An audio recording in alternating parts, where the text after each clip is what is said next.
Hoy es lunes, el día de abrir los caminos. Y venimos con un programa que tiene bastante contenido, ¿eh? Un día como hoy, 13 de julio, pero del año 1993, ocurrió el lamentable accidente del remolcador 13 de marzo. Sí, accidente.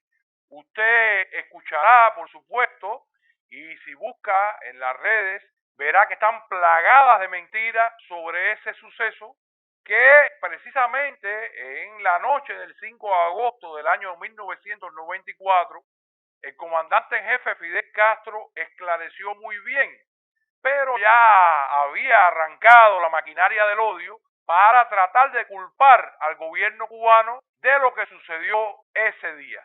Bueno, mi gente, yo quiero hablarles un poco de eso. Lo primero es que el accidente del remolcador ocurre antes que nada por el aliento que existía desde los Estados Unidos a la emigración ilegal. Todos conocemos la ley de ajuste cubano.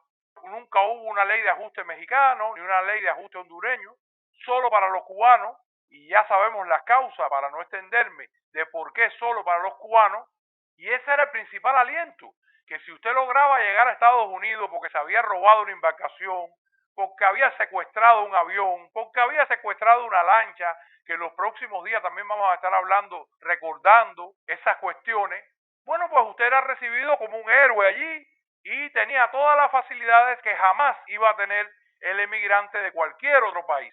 Pero además, les recuerdo que había un incumplimiento tácito del otorgamiento de visa a los cubanos que deseaban emigrar a ese país. O sea, hubo todo un grupo de causas que puso el gobierno norteamericano para incitar la cantidad de hechos que por aquellos años, además del recrudecimiento férreo del bloqueo, aprovechando la caída del campo socialista, la desaparición de la URSS, aprovecharon entonces ellos para apretar el lazo, como están tratando de hacer ahora también, y asfixiar completamente al pueblo cubano. Entonces creo que son causas de sobra, para que indudablemente hubiese personas que quisieran emigrar en busca de mejoras económicas.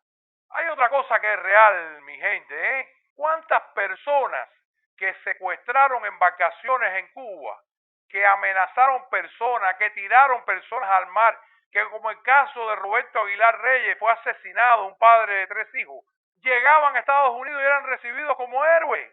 O sea que había una garantía que mientras más agresiva, mientras más violenta fuera la acción que usted realizara en Cuba, tenía con eso una visa de entrada segura a Estados Unidos.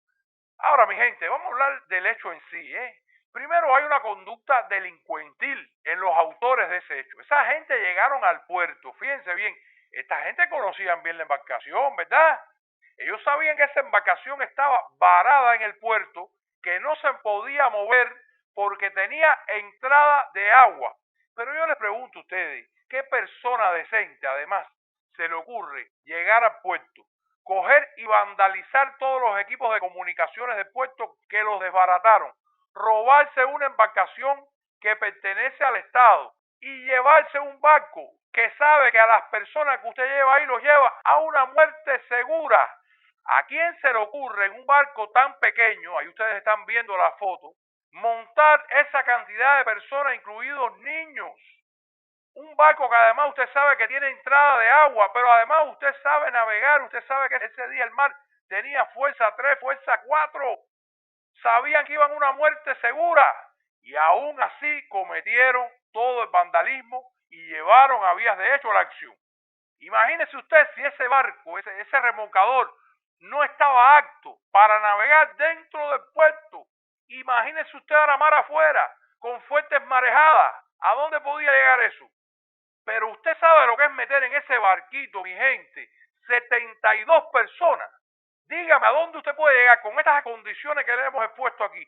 Un barco pequeño que solo es apto para navegar dentro de un puerto, que por demás tiene entrada de agua, que por demás hay fuertes marejadas esa noche. Meterle 72 personas y meter ahí adentro tantos niños, iban a una muerte segura. Eso es una masacre. Desde el primer momento en que se concibió, quienes lo concibieron llevaban a esas personas a una masacre segura. Ese accidente ocurrió, mi gente, 7 millas náuticas mar afuera. Cuando ellos fueron a salir por la entrada ahí donde está el morro, los dos remolcadores trataron de que no salieran los otros dos remolcadores a los cuales le atribuyen el supuesto hundimiento de esta embarcación. Bueno, trataron de que no salieran y ellos no oyeron todas las alertas que le hicieron y salieron mar afuera, y el accidente ocurre 7 millas náuticas mar afuera. Pero hay algo que es importante y que si usted lo mira, hay una mentira que está muy regada en las redes sociales. Y es que muchos culpan a las tropas guardafronteras, oiga bien, cubanas, de haber hundido el remolcador, cuando las tropas guardafronteras cubanas ni siquiera estaban en ese lugar. A las tropas guardafronteras le avisaron que se habían llevado un remolcador cargado de personas y que había otros dos remolcadores que lo estaban persiguiendo. Y entonces las tropas guardafronteras salieron a su encuentro, pero en el momento del accidente aún no habían llegado al lugar. ¿Qué pasa? Hay una cosa que es real. Los trabajadores del puerto querían impedir que les llevaran su embarcación y trataron, por supuesto, de cerrar el paso para que no se la llevaran. Pero es el remolcador 13 de marzo. Ellos no paran nunca, no detienen nunca el motor y por eso colisiona con una de las embarcaciones y tiene lugar esa tragedia en medio de las pésimas condiciones del tiempo que había esa noche.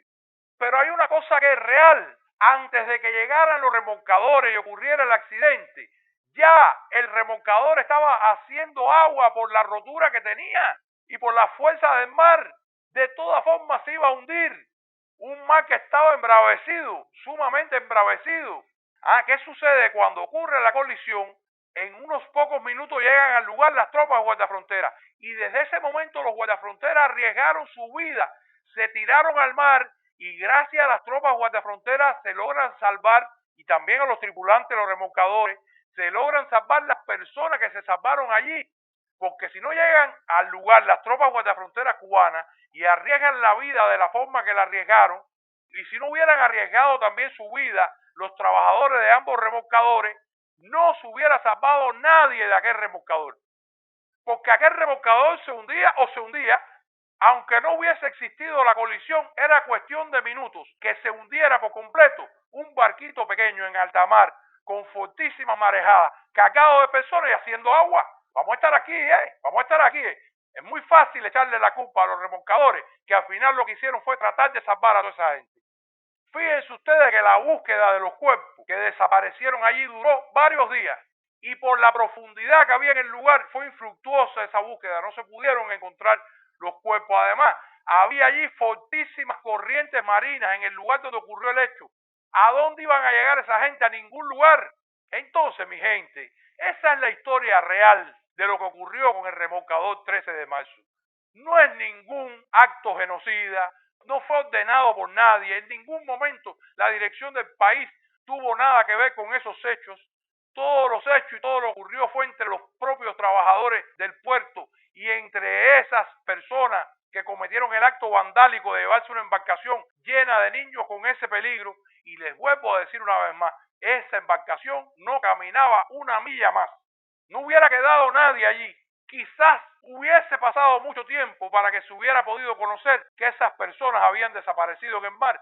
Y como no aparecieron esos cuerpos, tampoco hubiesen aparecido los de los demás que no se hubieran salvado ante tamaña tragedia. Esa es la verdad. Entonces es un tema que se ha manipulado, que se ha tergiversado y del cual se ha tratado de culpar al gobierno cubano. ¿Qué tiene que ver el gobierno cubano? Allí no había ninguna autoridad oficial y en cuanto llegaron los guardafronteras lo que hicieron fue jugarse la vida pegado allí, sacando y salvando gente.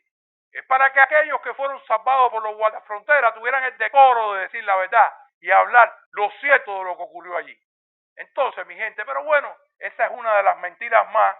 Y hablando de mentiras, en estos días hemos visto a dónde puede llegar el descaro, a dónde puede llegar la falacia de esta gente. Bueno, ustedes vieron